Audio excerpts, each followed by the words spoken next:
کے لیے کامیابی کی ضمانت بن سکتے ہیں۔ حضرت علامہ مشتاق احمد صاحب اللہ نے بڑا اچھا بیان کیا اور حضرت اپنی تقریر کے حوالے سے یہی بتا رہے تھے کہ نبی کے نور سے روشن ہوا سبھی کا پتہ۔ اب بات سچی ہو تو آپ سبحان اللہ کی صلاحیں آپ کے لبوں سے بلند ہو کہ نبی کے نور سے روشن ہوا سبھی کا پتہ، پتہ نہ ہوتا جہاں میں کہیں کسی کا پتہ، اور پتہ جو میرے ابو بکر اور عمر کا ہے قسم خدا کی وہی ہے میرے نبی کا پتہ، پتہ جو میرے ابو بکر اور عمر کا ہے قسم خدا کی وہی ہے میرے نبی کا پتہ۔ اور میاں یہ علم کی باتیں ہیں پوچھ عالم سے، یہ بھنگ پیتے ملنگوں کو کیا علی کا پتہ۔ میاں یہ علم کی باتیں ہیں پوچھ عالم سے، میاں یہ علم کی باتیں ہیں پوچھ عالم سے، یہ بھنگ پیتے ملنگوں کو کیا علی کا پتہ۔ اور جھوٹا ہے وہ مکار ہے مولائی نہیں ہے، شیعت کا طرفدار ہے مولائی نہیں ہے، صدیق سے افضل کہے جو مولا علی کو، حیدر کا وہ غدار ہے مولائی نہیں ہے۔ اب آئیے حضرات بلند آخر خطیب اہل سنت حضرت علامہ مفتی امان الحق صاحب کو تشریف فرما ہے۔ حضرت کی آمد سے قبل کچھ دیر کے لیے خطیب اہل سنت ناصر مسلک اعلیٰ حضرت علامہ مفتی تنظیم احمد صاحب کو تشریف لا رہے ہیں۔ میں نعرہ لگا رہا ہوں، آپ نام استقبال کریں، اپنے دونوں ہاتھوں کو اٹھائیں، فضا میں لہرائیں، عقیدت و محبت کے ساتھ نعرہ لگائیں، نعرہ تکبیر، نعرہ رسالت، مسلک اعلیٰ حضرت علماء اہل سنت حضرت علامہ مفتی تنظیم احمد صاحب کو نعرہ تکبیر، نعرہ رسالت۔ اس شعر کے ساتھ تیرا مجاز ہے جو چاہے فیصلہ کر دے، دے عمر قید کی سزا یا رہا کر دے، اگر تجھ کو زبان پر عروج حاصل ہے تو ایک لفظ محمد کا ترجمہ۔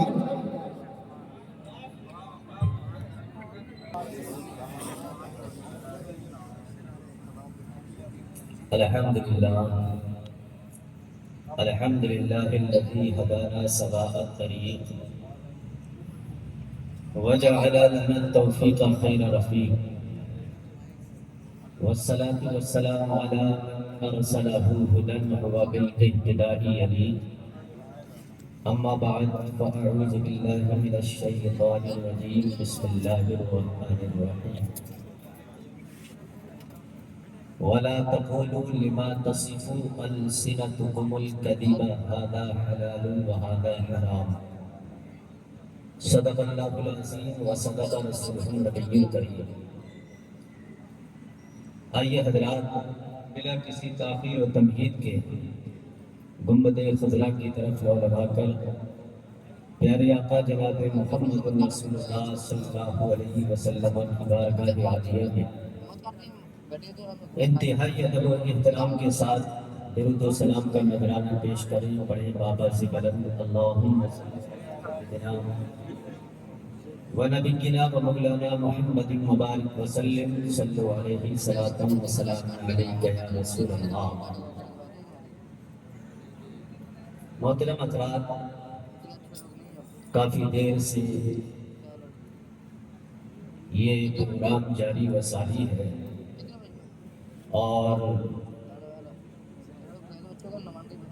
شعراء کی نعت و مرقبت اور مجھ سے قبل حضرت علامہ مولانا مشتاق احمد صاحب سے بہترین جامع اور معنی خطاب آپ حضرات نے سماعت فرمایا۔ وقت کافی ہو چکا ہے اور ابھی ہماری جماعت کا عظیم خطیب حضرت علامہ مولانا امان الحق صاحب قبلہ اور شاعر ہندوستان حضرت جناب اسد اقبال صاحب قبلہ کو بھی آپ کو سماعت فرمانا ہے۔ میں چند باتیں آپ حضرات کی گوش گزار کرنے کی کوشش کروں گا۔ اس سے پہلے میں کلام الامام امام الکلام سے کسی سرکار اعلیٰ حضرت کے چند اشعار پڑھتا ہوں۔ اعلیٰ حضرت فاضل بریلوی علیہ رحمت و رضوان ارشاد فرماتے ہیں، لم یاتی نظیر کا فی نظر مثل تو نشد پیدا جانا۔ میرے نظر ارشاد فرماتے ہیں کہ یا رسول اللہ، آپ کی مثال کائنات میں کسی آنکھ نے نہیں دیکھی۔ یہاں پر ایک لفظ ہے مصرع اولیٰ میں، لم یاتی نظیر کا فی نظر، جو نظر ہے اس میں جو ہاں ہے، را پر تنوین ہے اور یہ تنوین تنکیر ہے۔ تنوین تنکیر میں عموم ہوا کرتا ہے۔ عموم کا مطلب کیا ہوتا ہے کہ ایک آنکھ نہیں بلکہ حضرت آدم سے لے کر کے اب تک اور اب سے لے کر کے قیامت تک جتنے انسان پیدا ہوں گے ان انسانوں کی آنکھیں ہوں گی۔ آج تک کسی آنکھ نے نہ دیکھا ہے اور نہ قیامت تک کوئی آنکھ آپ جیسا حسین و جمیل دیکھ سکتی ہے۔ یہ میرے رضا کی شاعری ہے۔ پھر میرا امام کہتا ہے کہ جب راج کو تاج ترے سر ہے تجھ کو شہید و سرا جانا، دنیا ہو یا آخرت ہو دونوں جہان کی بادشاہت کا تاج آپ کے ہی سر اچھا لگتا ہے۔ آئیے میں آپ کے سامنے پیغمبر اسلام کی کمالات اور آپ کی عظمتوں کی چند باتیں آپ سے پیش کرنا چاہتا ہوں، اس لیے کہ وقت کافی ہو چکا ہے۔ میں تھوڑی تیزی کے ساتھ اپنی گفتگو کو آگے بڑھاؤں گا، لیکن آپ کی سماعتیں اگر میری طرف مبذول ہوں گی تو انشاءاللہ آپ کی معلومات میں اضافہ ہوتا ہوا نظر آئے گا۔ میں نے قرآن عظیم کے 14ویں پارے کی آیت مقدسہ تلاوت فرمائی۔ اللہ ارشاد فرماتا ہے کہ وَلَا تَقُولُوا لِمَا تَصِفُ أَلْسِنَتُكُمُ الْكَذِبَ هَذَا حَلَالٌ وَهَذَا حَرَامٌ۔ اس کا مفہوم میں آپ کے سامنے بیان کر دیتا ہوں۔ اللہ کہتا ہے کہ تم اپنی جھوٹی زبان سے نہ کہو کہ یہ حلال ہے یا حرام ہے، یعنی بندے کو یہ اختیار نہیں کہ کسی چیز کو بغیر دلیل شرعی میں یہ کہہ دے کہ یہ چیز غلط ہے یا یہ چیز صحیح ہے۔ جب تک اس کے سامنے کوئی پروف نہ ہو، کوئی دلیل نہ ہو، کوئی اس کے پاس براہین کا انبار نہ ہو، تب تک وہ اس کو حرام یا حلال نہیں کر سکتا ہے۔ آج کا یہ روح پرور اجلاس عظیم الشان جشن آمد مصطفیٰ سجایا گیا ہے۔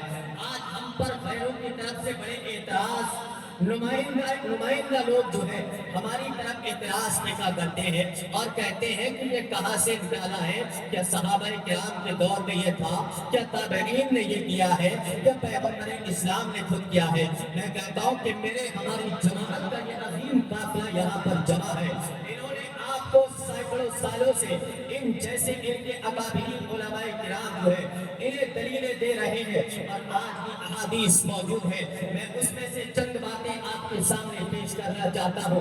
آئیے پیغمبر اسلام ارشاد فرماتے ہیں، ترمذی کی حدیث پاک ہے، میرے آقا حجرہ عائشہ سے نکل کر کے آتے ہیں، مسجد نبی شریف میں جلوہ گر ہوتے ہیں، آتے ہیں صحابہ کرام بیٹھے ہوئے ہیں، آقا نے ارشاد فرمایا ما اجلسکم، اے میرے صحابہ یہ بتاؤ تم کس بات کا جلسہ کر رہے ہو؟ آج لوگ کہتے ہیں کہ صحابہ نے آقا کی آمد کا جشن کہاں منایا ہے؟ میں کہتا ہوں کہ صحابہ نے بھی منایا ہے، میرے نبی نے بھی منایا ہے، اور نبی سے پہلے بھی انبیاء سابقین نے بھی پیغمبر اسلام کی آمد کا جلسہ اور جشن منایا ہے۔